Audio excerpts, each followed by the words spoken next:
Good morning, Sofa Squad. It's me, Paul, with Reporting Live from my sofa. I hope y'all are doing well out there. I'm doing pretty good here. Before we get into today's video, don't forget we are preparing for season 2 of our podcast.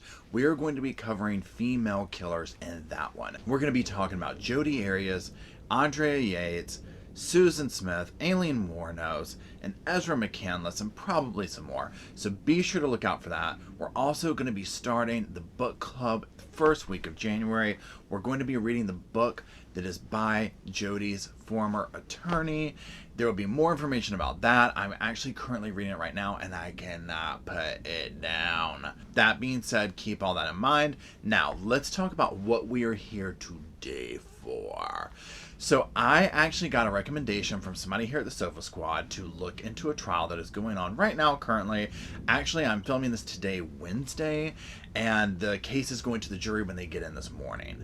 So I didn't discover this until yesterday because YouTube, which is, I understand why they do this, if you hit me up in the comment section and you leave a link or something like that, YouTube puts those comments in a particular folder, and usually I go about once a week to look at it or whatever. And last night was the time where I was like, you know what, I forgot, I haven't checked that, and I'm like, oh my gosh, I've like missed so many comments here. So if you've commented on stuff and you don't see it and you have like some kind of link or something in there, that's why, and I just have to go through and approve it.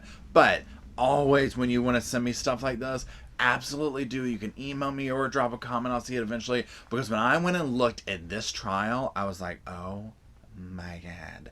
I could not believe this one. And so I went down a little rabbit hole with it.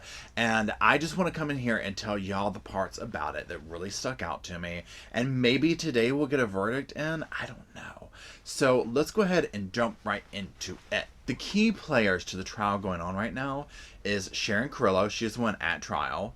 Her ex-husband, estranged husband, whatever you would call it at this point, Julio Carrillo, who has already pled guilty and received 55 years for his part in the murder of his stepdaughter, Sharon's daughter, Marisa Kennedy. She was 10 years old. She was found beaten to death in February of 2018.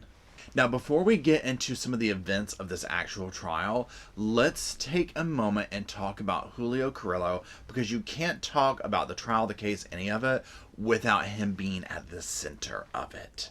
Now, be warned, again, these are kind of heinous acts that have taken place, so just know that I'm warning you. If you're sensitive about that or whatever, don't continue. Now, again, Julio was Sharon's husband, Marisa's stepfather. He received 55 years. So during his sentencing, his family all got up there and pleaded with the judge for a lighter sentence. And he actually read a tear-filled letter of sorrow for what he did to little Marisa. Now, this literally fell on deaf ears with the judge. The state was asking for a life sentence, but he gave him a 55-year sentence. He's not going to leave prison, so don't worry about it. After the sentencing, some of his family members gave reporters like a little interview or whatever. One of the family members did acknowledge that there's obvious victims in this crime. The family member also tried to say that Julio's children are at a true loss in this case because they won't have their own father to grow up with, and essentially the family is now taking care of these children. And I was just like, are you kidding me?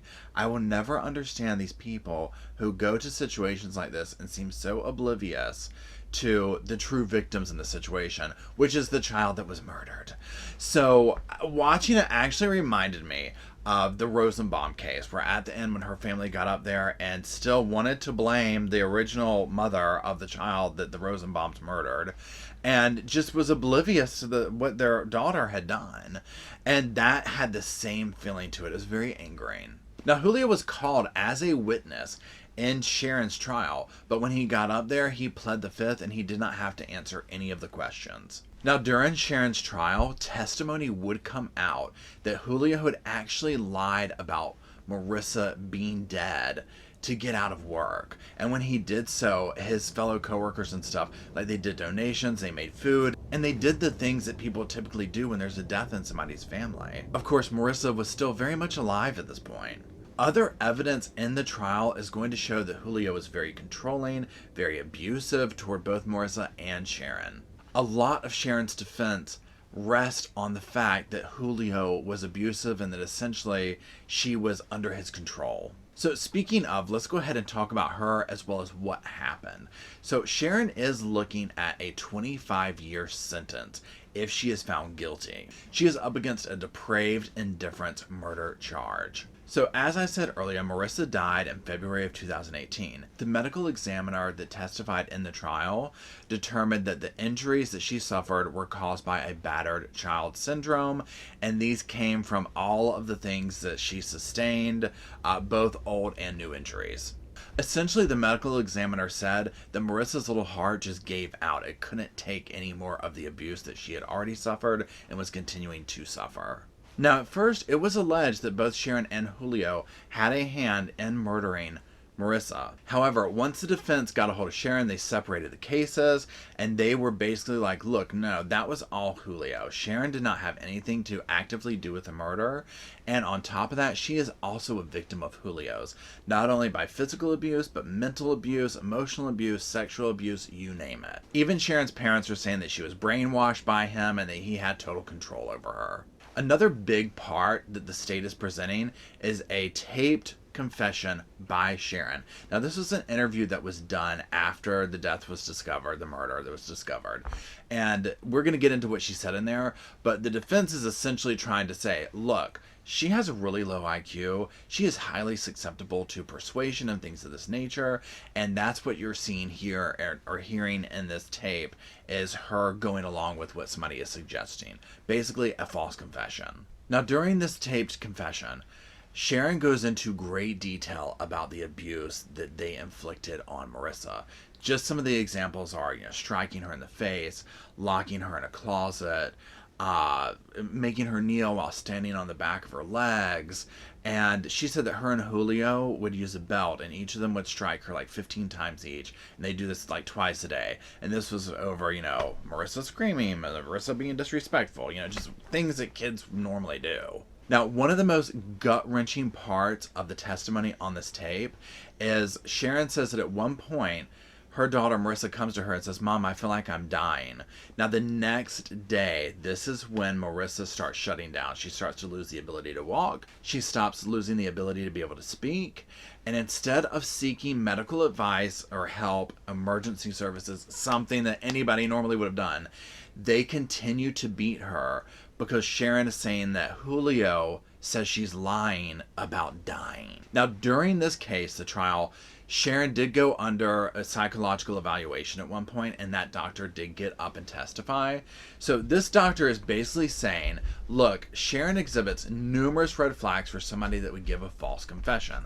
Like I said, this is a big part of the defense's argument, is that that was a false confession that the jury is hearing on this tape. Some of the risk factors that this doctor is citing is her low IQ, I think it was around like 70, her domestic abuse, her susceptibility to persuasion, things of this nature. However, it was established that while the doctor can say, oh, she has these risk factors and da-da-da-da-da, the doctor cannot also say that that was a false confession or not. Now, other doctors get up there and testify in this case.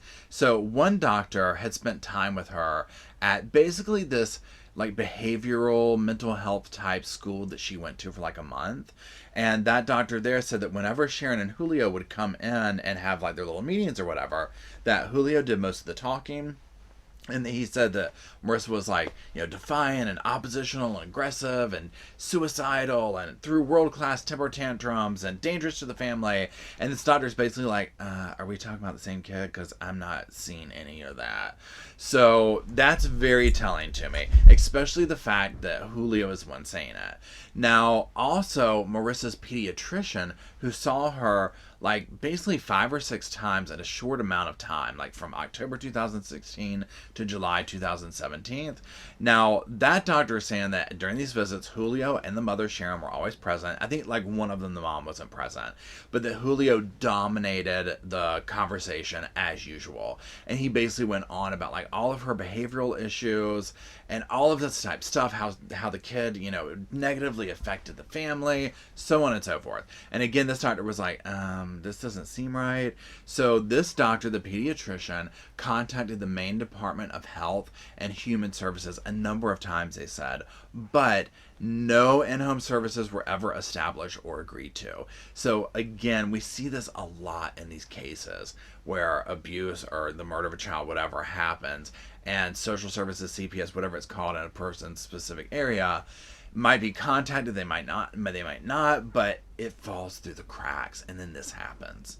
Now, some other really damning testimony that came out that I thought was interesting is they had like former neighbors and stuff come out and testify about what they saw. So one neighbor said that they heard constant fighting, slamming, throwing stuff, kids screaming, kids crying, the whole 9 yards. And that neighbor said that their own daughter had a hard time sleeping at night because of how much noise came from their place. Now, this same neighbor also saw Julio kick Sharon's legs out from underneath her while she was walking with an infant in groceries. I mean, that right there, I'm like, are you kidding me? Now, the same neighbor also says that he heard Julio telling her lots of times that he wanted to kill her, but he also says that he heard Sharon saying the same thing to him. So just that right there, I'm like, wow, this guy sounds like a real winner.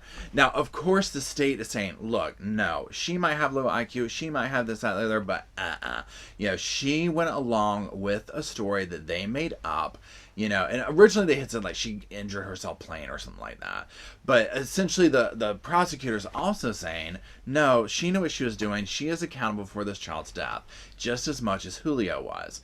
So that's obviously the state's claim. And the defense is saying, no, not at all. She is totally under the control, abusive control of Julio.